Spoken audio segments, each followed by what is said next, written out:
Mr. Organ.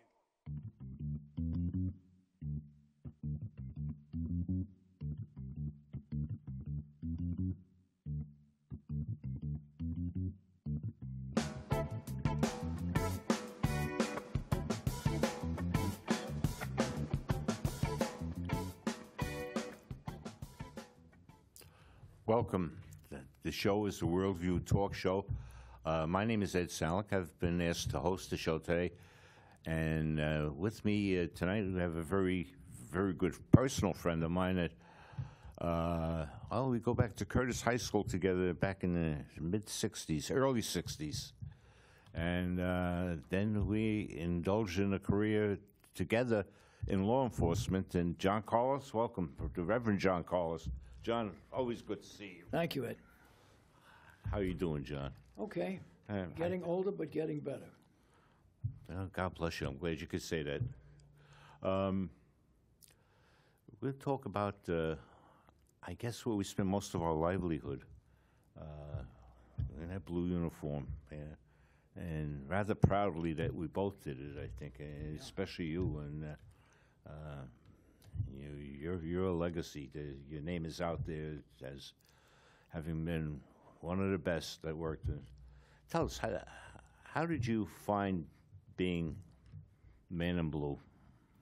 Well, it was a kind of a surprise because I had grown up in a church atmosphere, and you go into the police department and you see the dark side of the world. And it's a really eye-opening kind of experience. But I enjoyed it. I worked on a lot of different units. I had 28 years, and I wouldn't have gone out unless I got called into ministry. But I had 32 commendations, and went out as a captain of detectives in major case. I loved it. It was like a TV show. Great training for the ministry, by the way. I would imagine so. Yeah. Same clients. Because it's like you just said, you see a lot of the dark side of the world. And I know if you're like me, you spent a lot of nights working. The preferred working nights.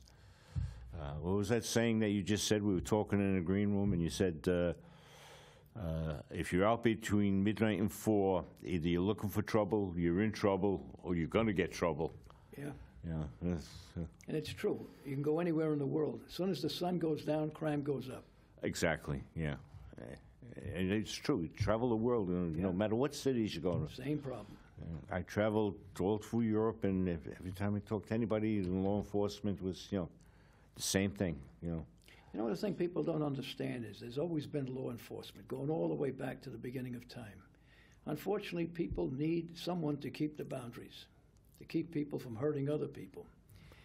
And unfortunately, today, some people think of it as a negative thing.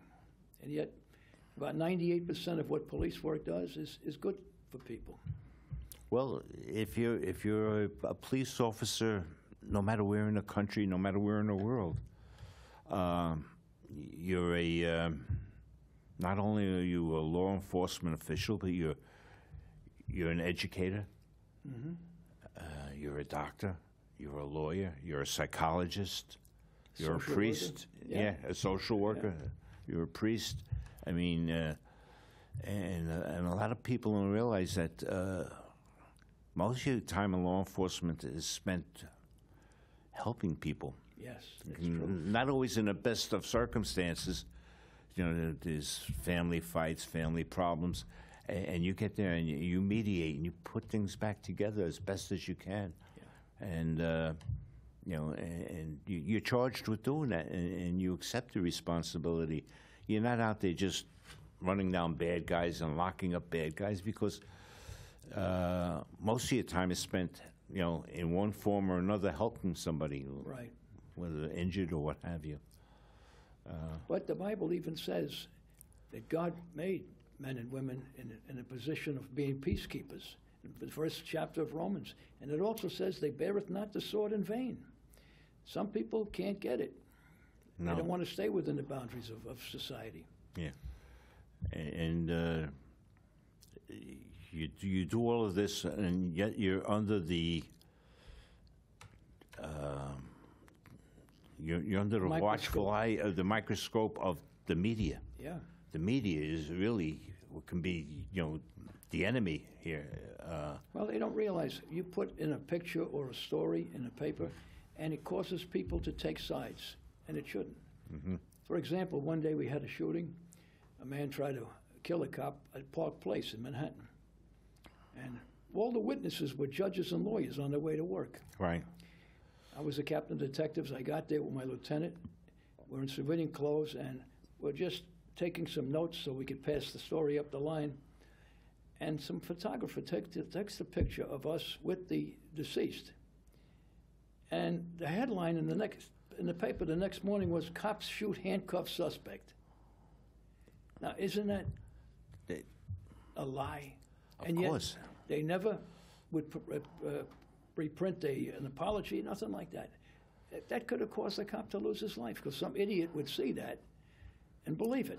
The sad part with that was more commonplace than anything else. It was, I mean, I dealt with the same thing, and I don't know how many times you'd read a story and you say, "Oh, wait a second, that's not the incident I was at." Right. You know, I just finished testifying in court about this incident, and got all my notes and everything, and I read the story in the paper, and just wasn't there. The thing people don't realize that cops are not perfect people. Police officers have the same problems everybody does, except they're wearing a uniform. And they have to be able to operate with all their own problems and help people that may have the same problem. Yeah. There's a story you were telling earlier about the guy has to arrest somebody for something that he did was stupid. Yeah. And the guy's response to the cop was, "I hope your wife dies of cancer." Yeah. And ironically, in that particular case, And it was true. It was true. The guy's wife was dying of cancer. And he reacted physically. Yeah. And in fact, the guy that said it had to apologize because he said it as a joke or whatever. Right. And it was true. Yeah. Dude, one thing I found was always amazing, and you don't see it in the media too often, but the cop that's working in the street sees it, is the empathy that the average police officer has for the young kids out there. If you get a kid that's doing something stupid or something wrong, that cop will go out of his way to help the kid out. Yeah. And say, that's not the direction you want to be going in, son. That's not the direction. That's not, There was a time, Eddie, when we could take people home to their parents and say, "Look, your son was doing this," some petty thing. Right. And now with computers and all kinds of radio stuff, you can't do it anymore. Everything is on the record. Yeah. And that's sad. That's very sad. Yeah. They've taken that away. So we're always the bad guy. Okay. Although sometimes being the bad guy brings out a problem that everybody knows, but nobody wants to say it.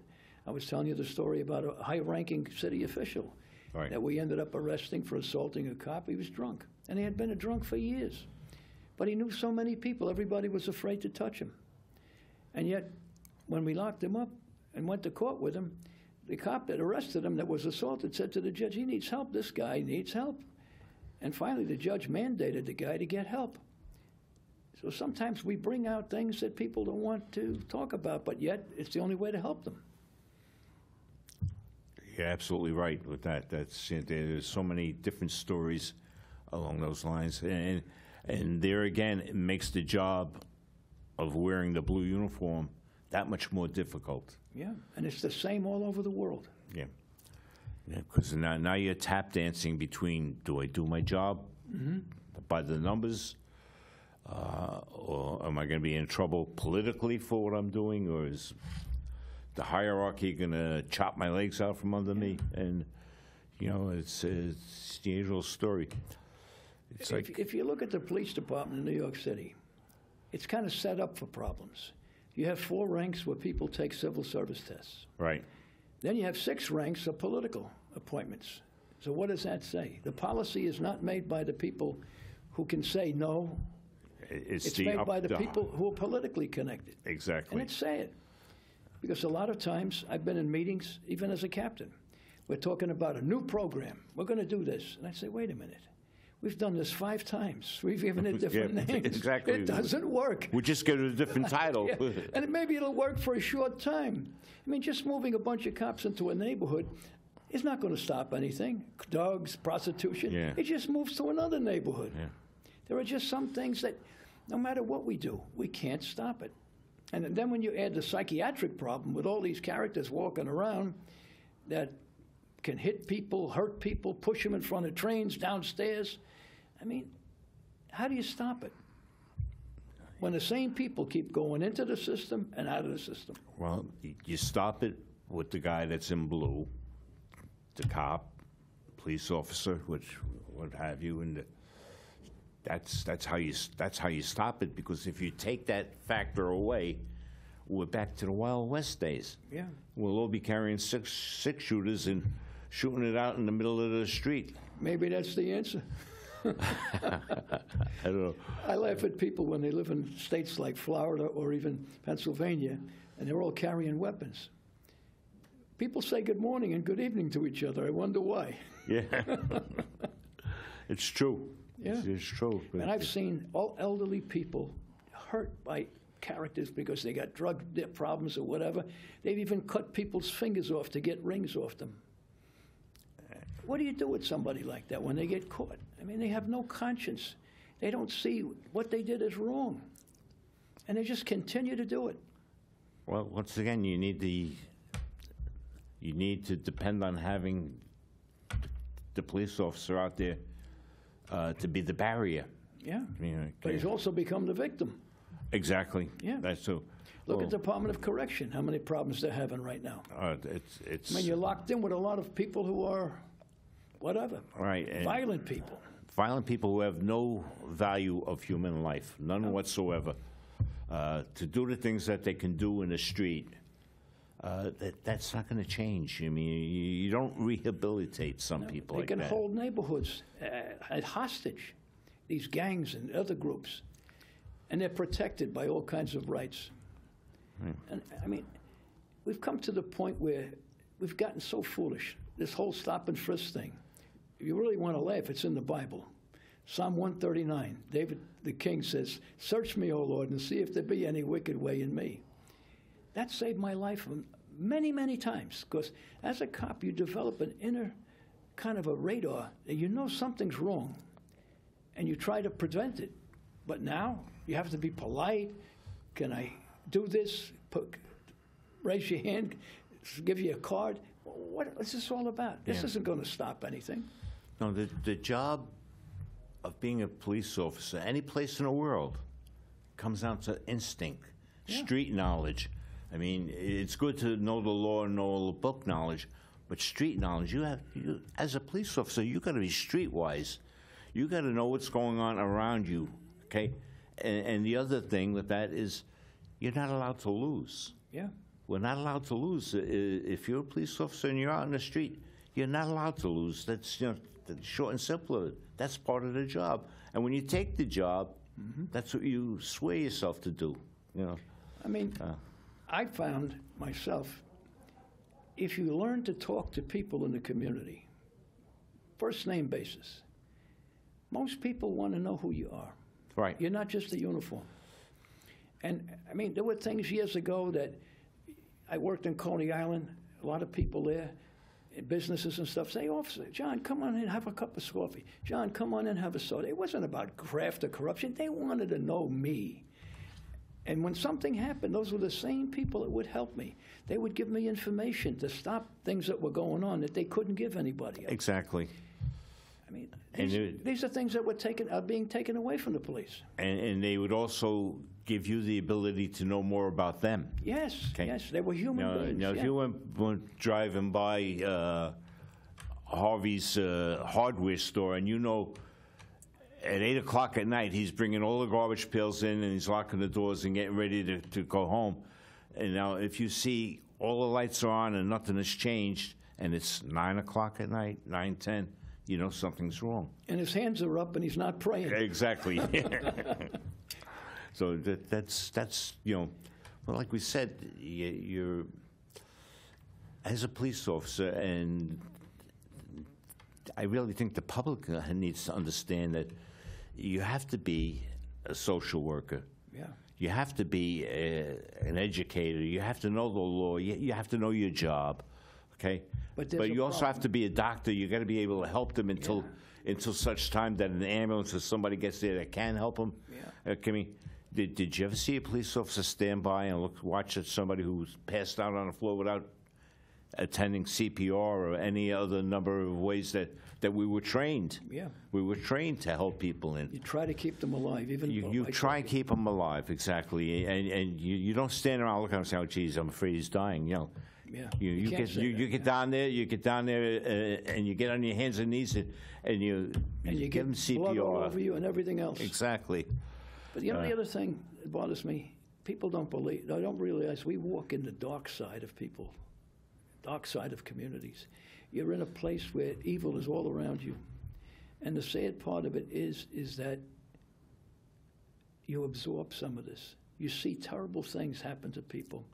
I can tell you stories about things I was with, people committing suicide and doing things.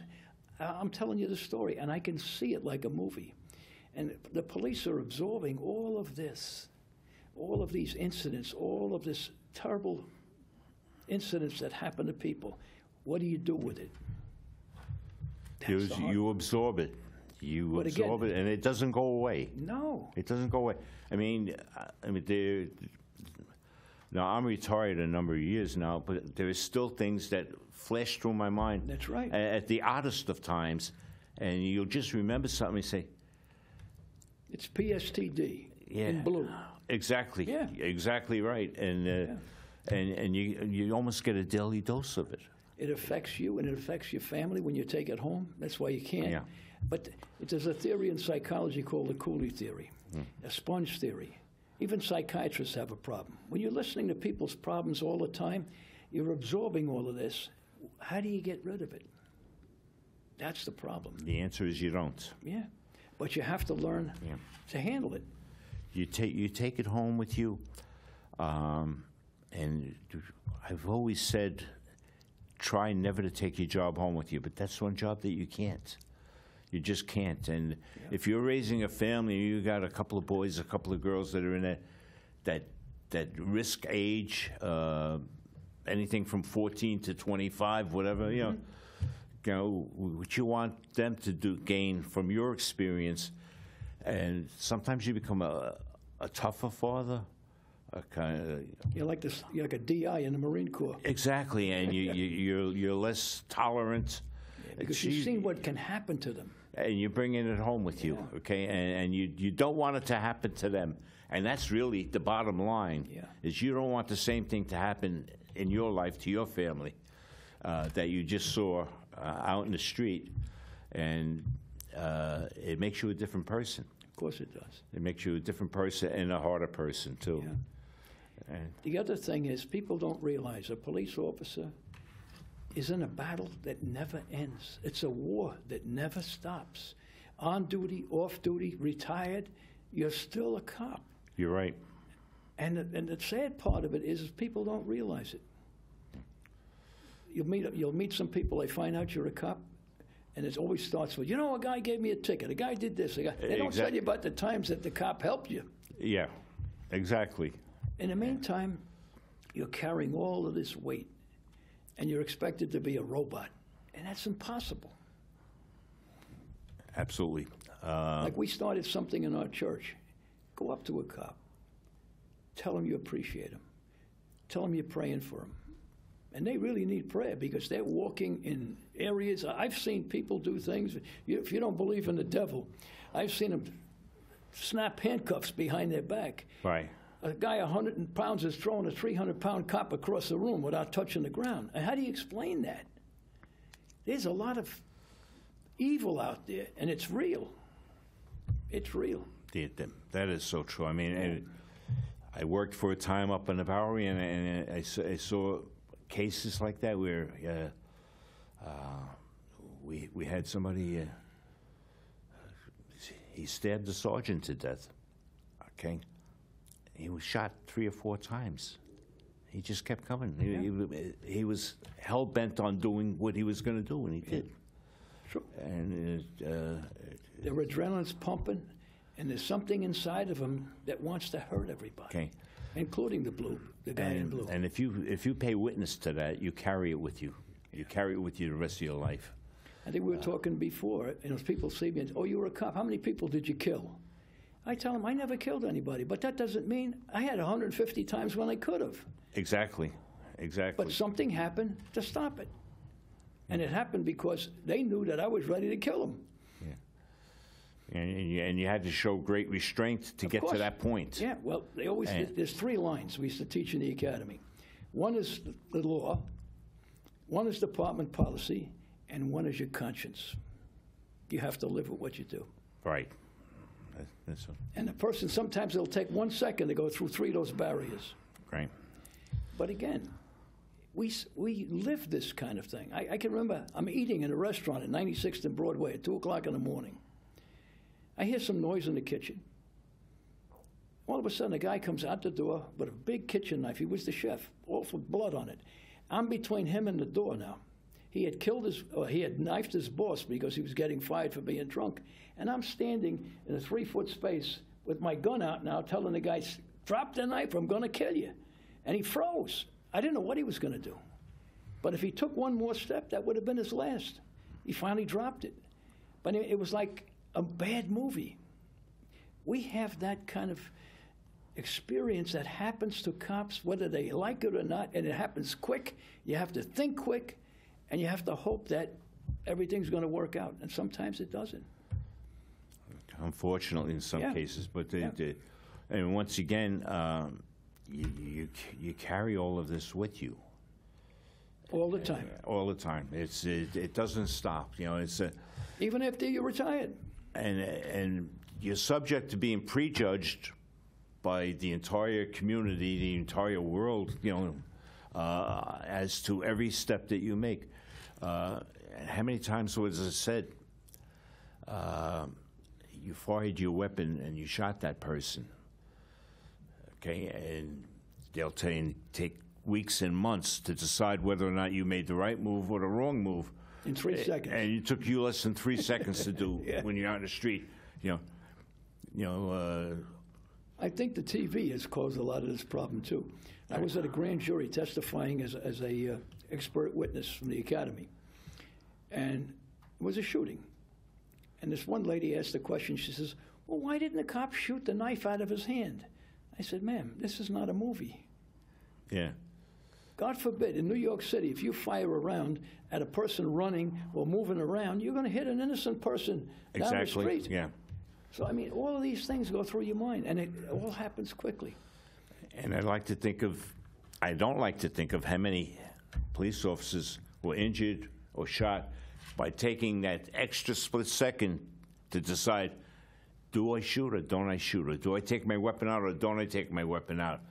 And they paid for it. And then after the incident's all done with, you'll have some supervisor saying, well, why didn't you draw your weapon when you saw that this, you know, because you got everything instilled in your mind and said, am I going to be judged for this? Am I doing the right thing? Everybody's got cameras today.